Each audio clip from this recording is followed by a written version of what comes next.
Capítulo 9: Educação e Religião. Isso é uma coisa profunda, Sua Majestade. Vamos voltar à discussão de assuntos mais leves e mais concretos, e que provavelmente vão interessar a maioria das pessoas. Estou interessado em discutir as coisas que fazem as pessoas felizes e miseráveis, ricas e pobres, doentes e saudáveis.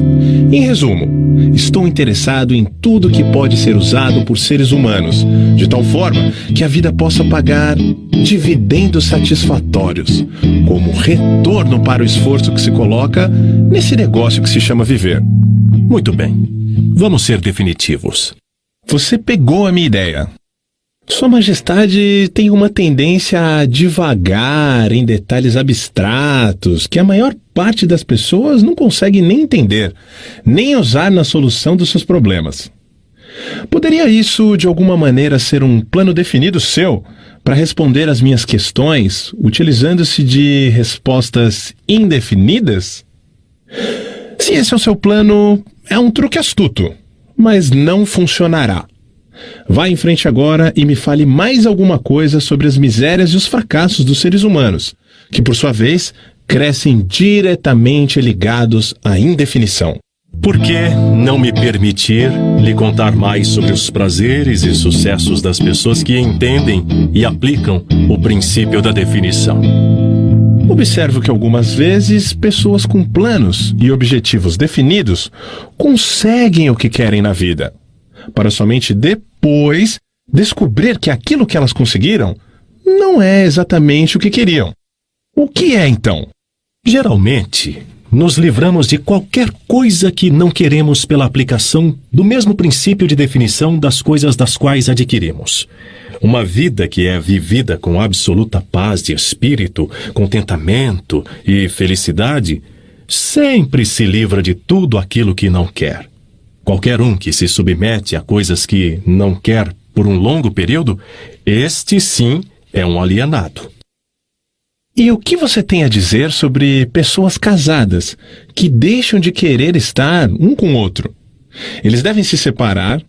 Ou é verdade que todos os casamentos são feitos no céu e os contratantes são, dessa forma, ligados eternamente por essa vontade momentânea, mesmo provando ser uma escolha pobre para ambos?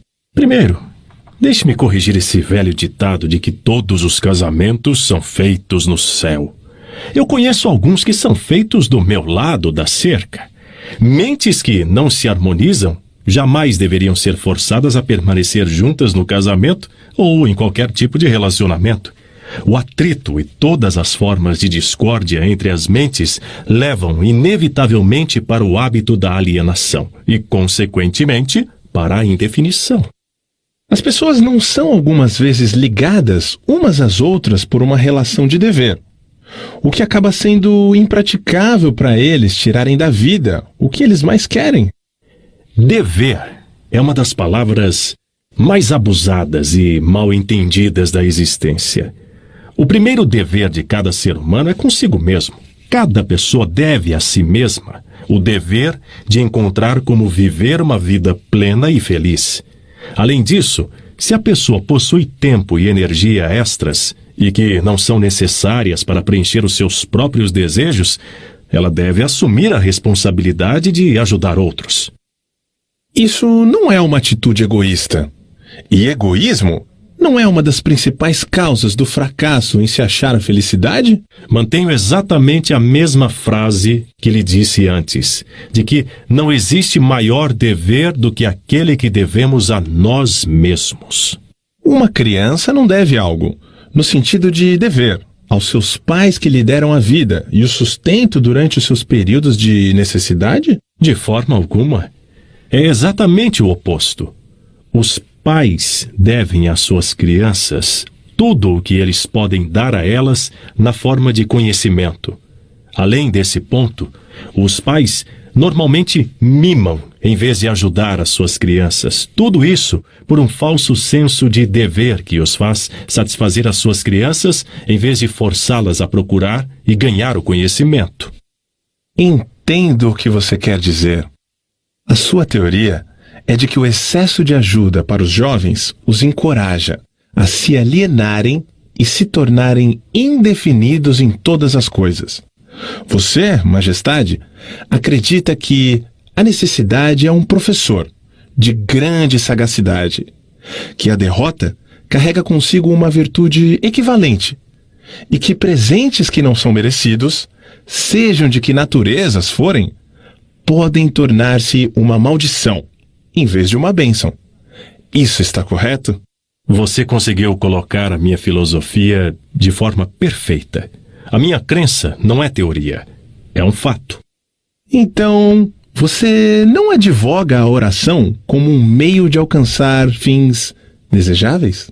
Pelo contrário, advogo que a oração é poderosa, mas não o tipo de oração que consiste em palavras vazias, sem sentido e suplicantes.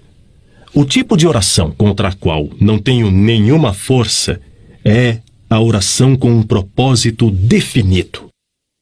Eu nunca pensei na definição de propósito como sendo uma oração. Como ela pode ser? A definição é, em efeito, a única forma de oração em que alguém pode realmente basear-se. Ela, na verdade, posiciona a pessoa de forma que use o ritmo hipnótico para alcançar fins definidos, apropriando-se da grande fonte universal de inteligência infinita. Essa apropriação, no caso de você estar interessado, ocorre através da definição de propósito, persistentemente perseguida. Por que a maioria das orações falham? Elas não falham. Todas as orações trazem aquilo pelo qual se reza.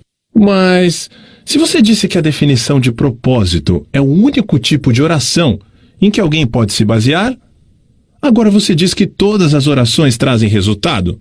O que você quer dizer? Não há nada inconsistente com isso. A maioria das pessoas que reza recorre à oração somente após tudo ou mais ter falhado. Naturalmente, elas começam as suas orações com suas mentes cheias de medo de que as suas orações não serão atendidas. Bem, os medos, então, são realizados. A pessoa que começa uma oração com um propósito definido e fé inabalável de que vai alcançar o seu objetivo, coloca em ação as leis da natureza que transmutam os desejos dominantes de uma pessoa no seu equivalente físico. Isso é tudo o que se pode dizer sobre uma oração. Uma forma de oração negativa traz somente resultados negativos. A outra forma é positiva e traz resultados definidos e positivos. Poderia algo ser mais simples do que isso? As pessoas que se lamentam e imploram que Deus assuma responsabilidade por todos os seus problemas e forneça todas as necessidades e luxúrias que a vida pode oferecer, são, na verdade, muito preguiçosas para conseguir o que elas querem da vida e traduzir tudo isso como uma realidade física através do poder de suas próprias mentes. Quando você escuta uma pessoa rezando por algo que ela deveria conseguir com seus próprios esforços, você pode ter certeza de que você está escutando um alienado. A inteligência infinita favorece somente aqueles que entendem e adaptam-se às suas leis. Ela não faz discriminação por definição de um caráter excelente ou de uma personalidade agradável. Essas características ajudam as pessoas a negociarem o seu caminho através da vida de forma mais harmoniosa. Mas a fonte com a qual a oração é respondida não é impressa com letras de ouro. A lei da natureza diz o seguinte: saiba o que você quer, adapte-se às minhas leis e você com certeza o terá. Isso se harmoniza com os ensinamentos de Cristo. Perfeitamente. Isso também se harmoniza com os ensinamentos de todos os grandes filósofos. A sua teoria de definição está em harmonia com a filosofia dos homens da ciência? A definição é a maior diferença entre um cientista e um alienado. Através do princípio da definição de plano e propósito, o cientista força a natureza a revelar-lhe os seus mais profundos segredos. Foi através desses princípios que Edison descobriu o segredo da máquina falante, vitrola, a lâmpada elétrica incandescente e muitos outros benefícios para a espécie humana. Então eu entendo que a definição é o primeiro requisito para o sucesso em todo e qualquer empreendimento humano. Isso está correto? Exatamente. Qualquer coisa que ensine as pessoas a examinarem fatos e conectá-los a planos definidos através de um pensamento apurado vai dificultar a minha profissão. Se essa sede por conhecimento definido, que agora está se espalhando pelo mundo, mantiver-se assim, meu negócio ficará ameaçado dentro dos próximos séculos. Eu triunfo na ignorância, na superstição, na intolerância e no medo. Mas não consigo manter-me de pé ante um conhecimento definido, propriamente organizado em planos definidos nas mentes das pessoas que pensam por si mesmas. Por que você não assume a onipotência e administra todos os trabalhos da sua própria maneira? Você pode também perguntar por que a porção negativa do elétron não toma conta da porção positiva e faz todo o trabalho. A resposta é que ambas as cargas, positiva e negativa da energia, são necessárias para a existência do elétron. Uma é balanceada igualmente contra a outra, e assim devem permanecer. E é dessa forma que ocorre a relação entre a onipotência e eu. Representamos as forças positivas e negativas de todo o sistema dos universos, e estamos igualmente balanceados uma contra a outra.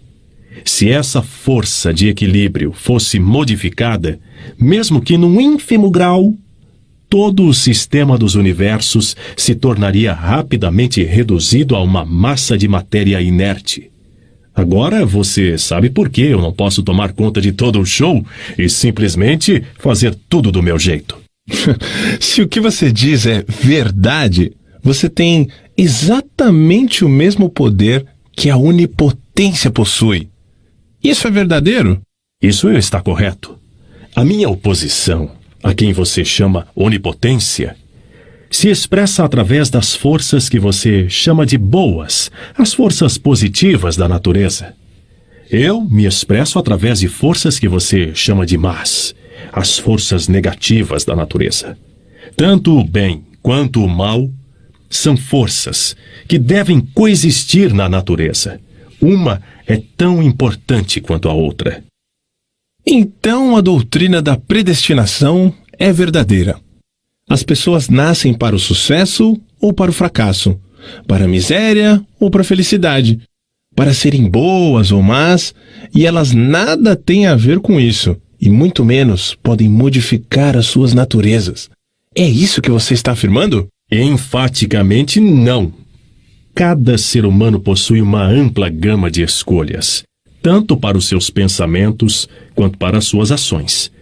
Cada ser humano pode usar o seu cérebro para a recepção e para a expressão de pensamentos positivos, ou pode usá-lo para expressar pensamentos negativos. A sua escolha nesse assunto tão importante molda toda a sua vida. Pelo que você disse, pude perceber que os seres humanos possuem mais liberdade de expressão do que você ou a sua oposição. Isso está correto? Sim, isso está correto. Tanto eu quanto a onipotência somos limitados por leis imutáveis da natureza. Nós não podemos nos expressar, seja de que maneira for, se não for em conformidade com essas leis. Então é verdade que o homem possui direitos e privilégios não disponíveis, nem para a onipotência e nem para o diabo. Isso é verdade? Sim, isso é verdade. Mas você também tem que acrescentar que o homem ainda não acordou totalmente para dar-se conta de sua força potencial. O homem ainda se considera algo como uma poeira no vento, quando na realidade ele possui muito mais poder do que todas as criaturas vivas combinadas. A definição de propósito parece ser uma panaceia para todos os males do homem. Talvez não isso, Mas você pode ter certeza de que ninguém se tornará autodeterminado sem a definição de propósito. Por que não ensinam para as crianças sobre a definição de propósito nas escolas? Pela razão de que não existe um plano definido ou propósito por trás de qualquer currículo escolar. As crianças são enviadas para a escola para ganhar um diploma escolar e aprender como memorizar, não para aprender o que elas realmente querem da vida. Qual o benefício de um diploma escolar, se não se consegue convertê-lo em realizações espirituais e materiais da vida? Eu sou somente o diabo e não um resolvedor de enigmas. Eu deduzo, por tudo que você diz, que nem as escolas e nem as igrejas preparam os jovens do mundo com um conhecimento prático de como funcionam suas próprias mentes. Existe alguma coisa de maior importância para um ser humano do que o entendimento das forças e circunstâncias que influenciam a sua própria mente? A única coisa de valor duradouro para qualquer ser humano é o conhecimento de como opera a sua própria mente. As igrejas não permitem que uma pessoa investigue e adentre para conhecer as potencialidades de sua própria mente. E as escolas tampouco reconhecem tais potencialidades. Você não está pegando um pouco pesado com as escolas e com as igrejas? Não. Estou apenas as descrevendo como elas são, sem tendências ou preconceitos. As escolas e as igrejas não são seus piores inimigos? Os seus líderes podem pensar que são, mas eu só me impressiono com fatos. A verdade é esta. Se é que você quer saber, as igrejas são meus aliados mais úteis e as escolas estão logo atrás. E de que forma específica, ou em termos gerais, você faz essa afirmação? Da seguinte forma: tanto as igrejas quanto as escolas me ajudam a converter as pessoas para o hábito da alienação. Você consegue perceber que os indícios que você está levantando são substanciais, a ponto de macular a imagem de duas instituições que foram da maior importância e responsáveis pela civilização da forma como se conhece hoje? Se eu me dou conta, minha nossa, eu me regozijo com isso. Se as escolas e as igrejas tivessem ensinado as pessoas a pensarem por si mesmas, onde eu estaria agora? Essa confissão sua desiludirá milhões de pessoas, cuja única esperança de salvação está nas igrejas. Isso não é algo cruel para fazer com elas? Não seria muito melhor para a maioria das pessoas viver na ignorância desse fato, de que saber a verdade sobre você? O que você quer dizer com o termo salvação? Do que, na verdade, as pessoas estão sendo salvas? A única forma de salvação duradoura que realmente é válida para qualquer ser humano é aquela que vem do reconhecimento do poder de sua própria mente. Ignorância e medo são os únicos inimigos dos quais os homens necessitam salvação. Você parece não considerar nada como sagrado. Você está errado. Mantenho como sagrada a única coisa que eu considero meu mestre, a única coisa da qual tenho medo. E o que é isso que você teme? O poder do pensamento independente, amparado pela definição de propósito. Então você não possui muitas pessoas para temer. Somente 2 de cada 100, para ser mais exato. As outras todas eu controlo. Vamos dar um tempo para as igrejas e voltar para as escolas. A sua confissão mostrou claramente que você prospera e se perpetua de uma geração para outra utilizando o truque de tomar conta das mentes das crianças, antes que elas tenham a chance de usar os seus próprios intelectos.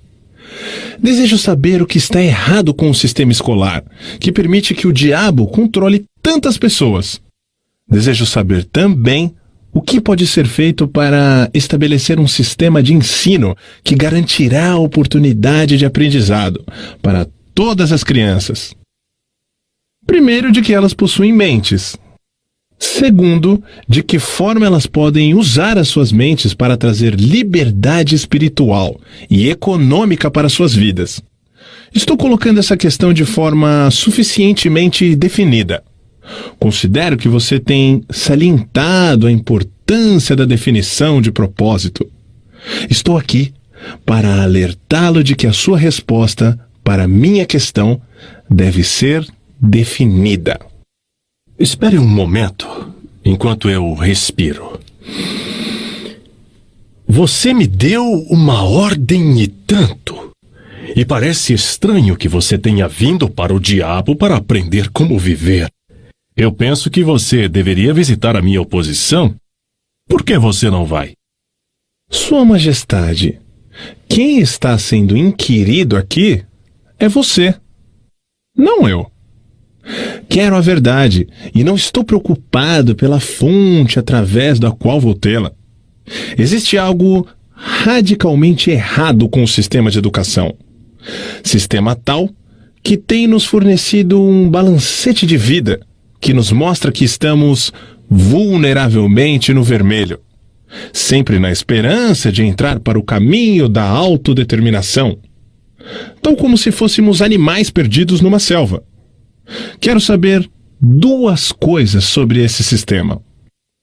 Primeiro, qual a maior fraqueza do sistema? Segundo, como pode essa fraqueza ser eliminada? A bola está com você novamente. Por favor, permaneça focado na questão e pare de tentar me desfocar para questões abstratas. Isso é ser definido, não é?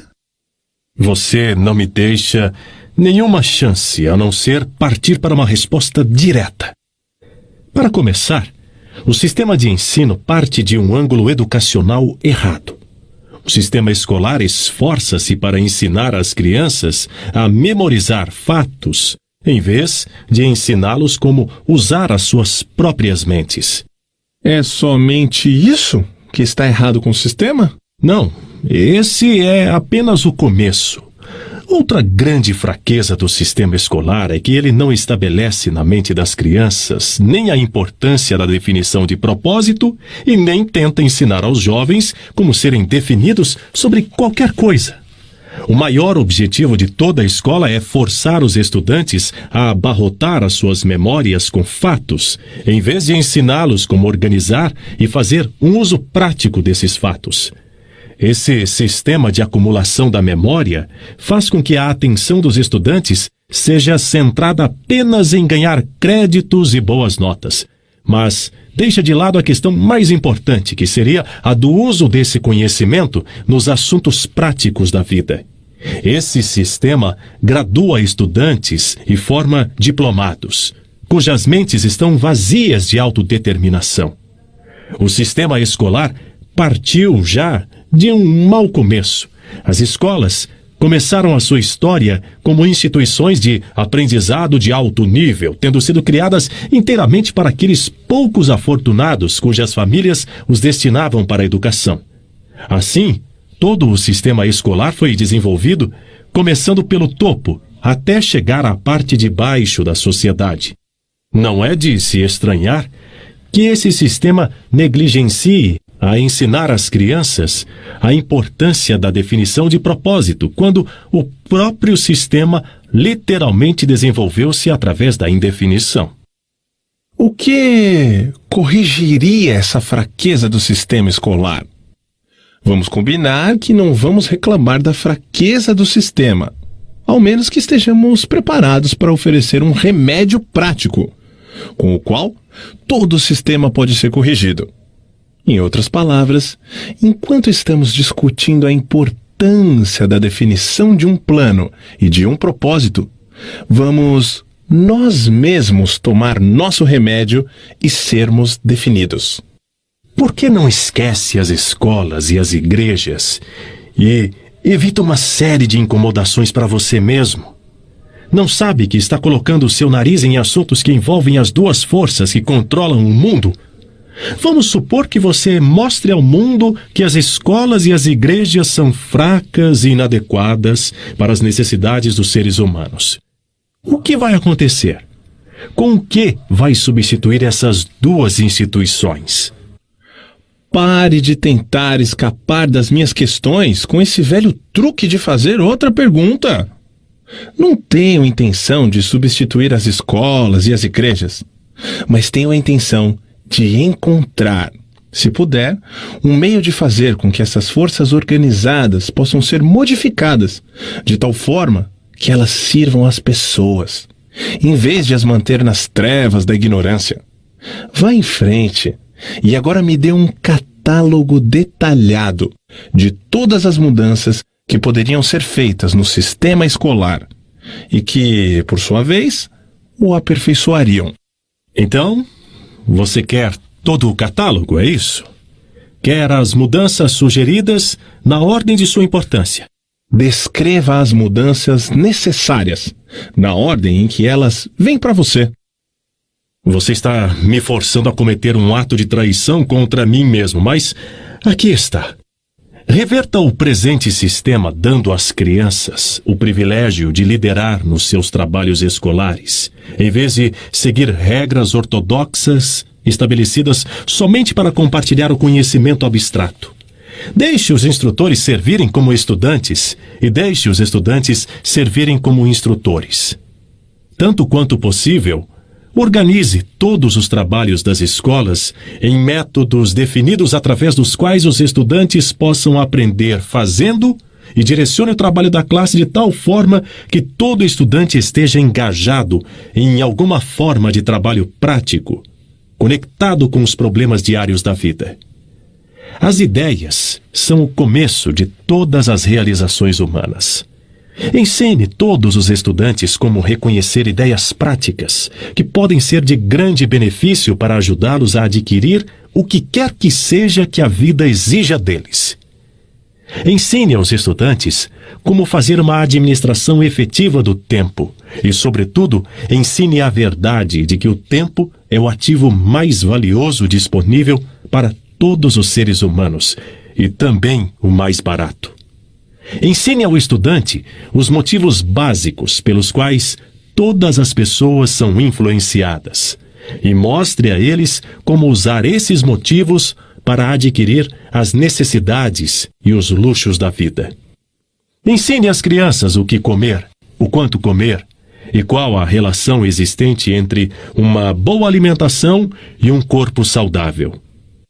Ensine às crianças a verdadeira natureza e a função da emoção do sexo e, sobretudo, ensine a eles que o sexo pode ser transmutado em uma força propulsora capaz de levar qualquer um ao topo de suas realizações.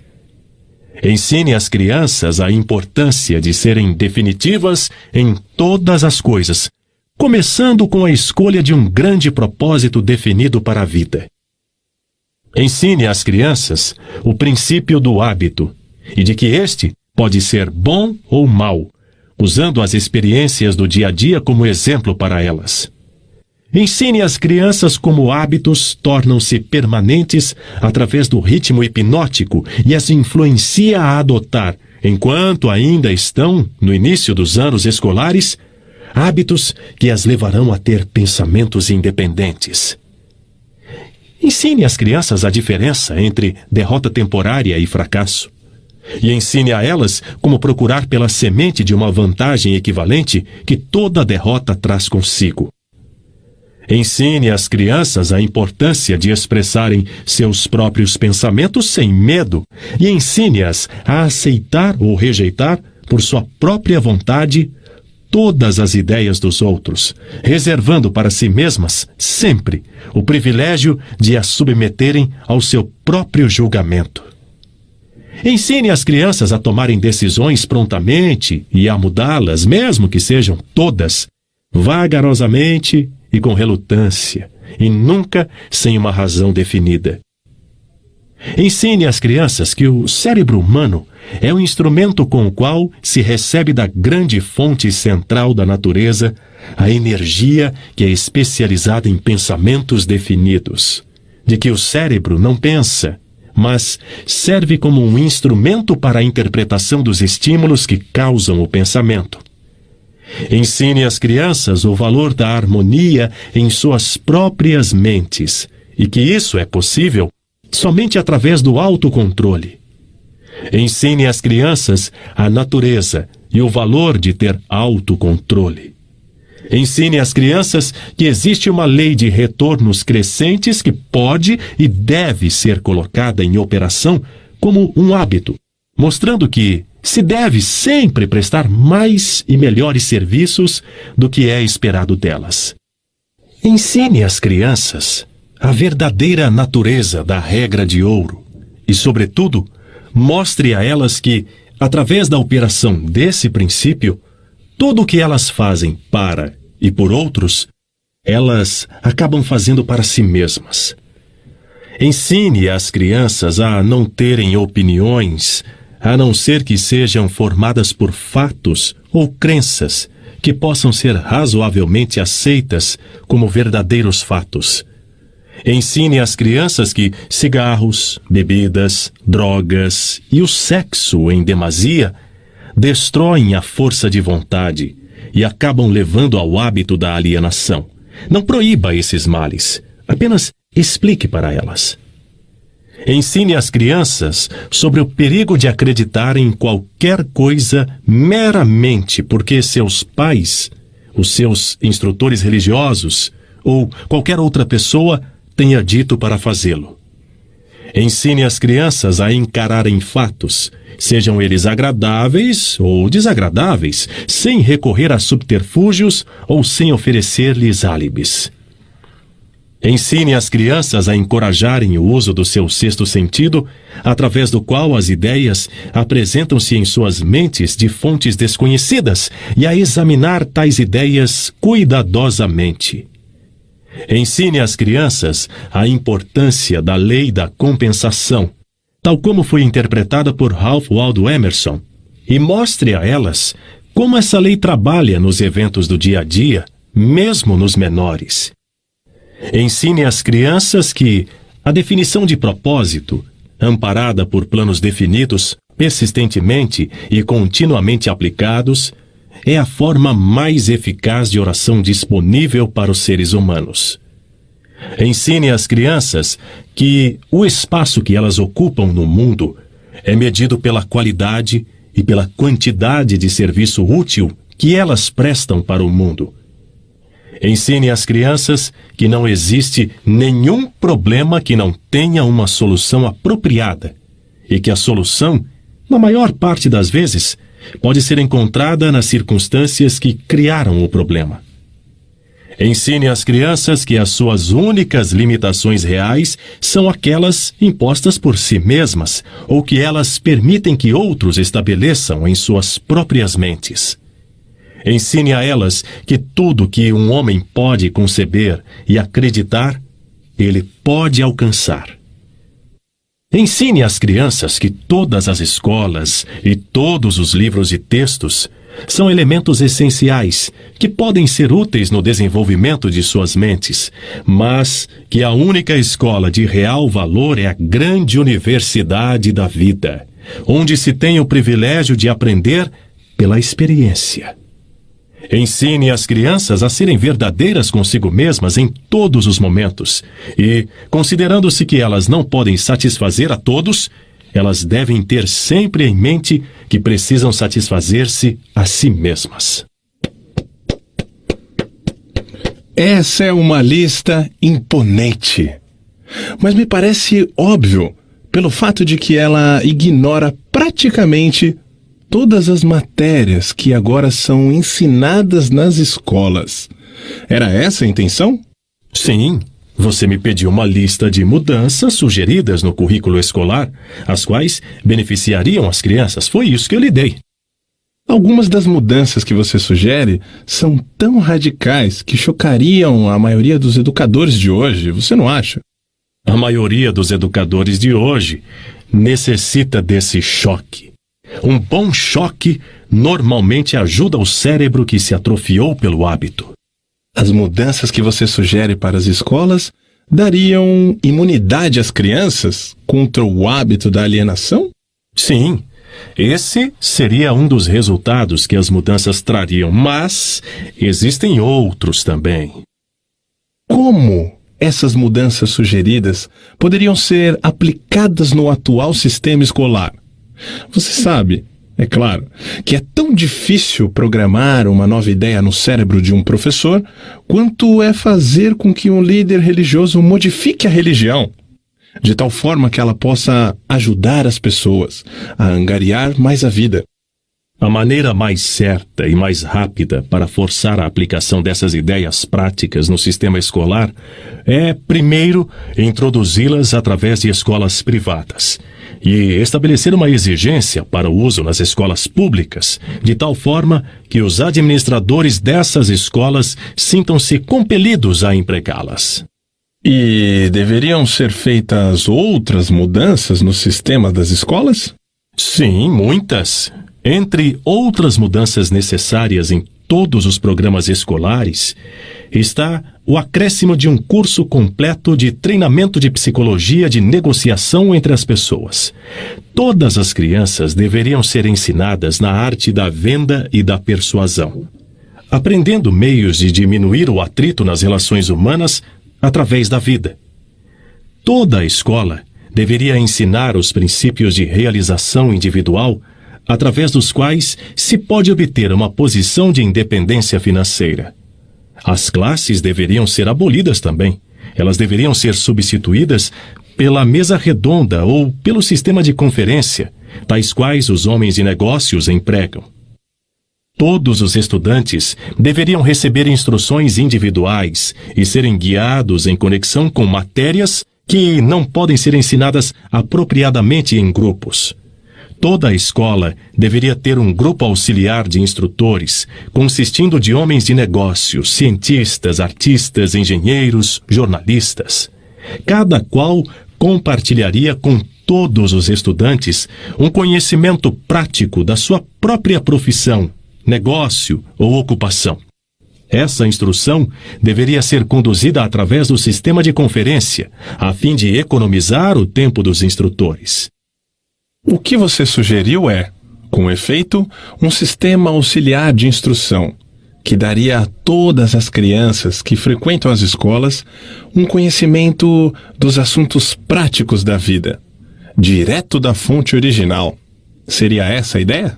Você colocou corretamente. Vamos esquecer um pouco o sistema escolar por agora e vamos voltar para as igrejas por um momento.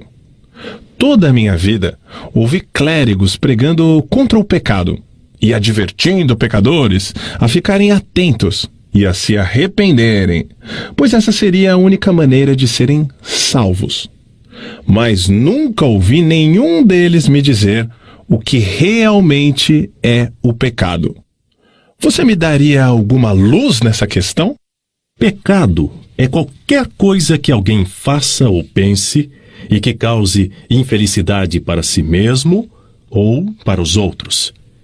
Seres humanos que estão em ótimas condições físicas e em perfeita saúde espiritual deveriam estar em paz consigo mesmos e sempre felizes. Qualquer forma de miséria mental ou física indica a presença do pecado. Nomeie algumas das formas comuns de pecado. Comer em excesso é uma forma de pecado, porque leva à perda da saúde e à miséria. O excesso de sexo é um pecado, porque quebra a força de vontade da pessoa e a leva para o hábito da alienação. Permitir que a mente seja dominada por pensamentos negativos de inveja, ganância, medo, ódio, intolerância, vaidade, autopiedade ou desencorajamento é uma forma de pecado, porque esses estados mentais levam para o hábito da alienação. Enganar, mentir e roubar também são pecados, porque esses hábitos destroem o autorrespeito, submetem a consciência e levam à infelicidade. É um pecado também permanecer nas trevas da ignorância, porque a falta de conhecimento leva à pobreza e à perda da autoconfiança. É um pecado aceitar da vida qualquer coisa que não se queira, porque isso indica uma forma imperdoável de negligenciar o uso da mente. É um pecado alienar-se através da vida, sem um objetivo definido, plano ou propósito? Sim, porque esse hábito leva à pobreza e destrói o privilégio da autodeterminação. Ele também priva uma pessoa do privilégio de usar a sua própria mente como um meio de contato com a inteligência infinita. Você é o inspirador-chefe do pecado? Sim, o meu negócio, como eu já disse, é ganhar o controle das mentes das pessoas de todos os meios possíveis. Você consegue controlar a mente de uma pessoa que não comete pecados? Não consigo, porque essa pessoa nunca permite que sua mente seja dominada por qualquer forma de pensamento negativo. Não consigo entrar na mente de quem não peca, muito menos controlá-la. Quais são as formas mais comuns e mais destrutivas de todos os pecados? Medo e ignorância. E você não tem mais nada para acrescentar à lista? Nada mais a acrescentar. O que é a fé? É um estado da mente onde se reconhece e se utiliza o poder do pensamento positivo como um meio pelo qual se contata e se chega à fonte central da inteligência universal. Em outras palavras, a fé é a ausência de todas as formas de pensamento negativo. Seria essa a ideia? Sim, essa é outra forma de descrevê-la. Um alienado possui capacidade de usar a fé? Ele pode ter a capacidade de usar, mas não utiliza. Todo mundo tem a força potencial para limpar a sua mente de todos os pensamentos negativos e, dessa forma, utilizar-se do poder da fé. Colocando de outra forma, a fé é a definição de propósito amparada pela crença, na obtenção do objetivo desse propósito. Isso está correto? Essa é a ideia, exatamente.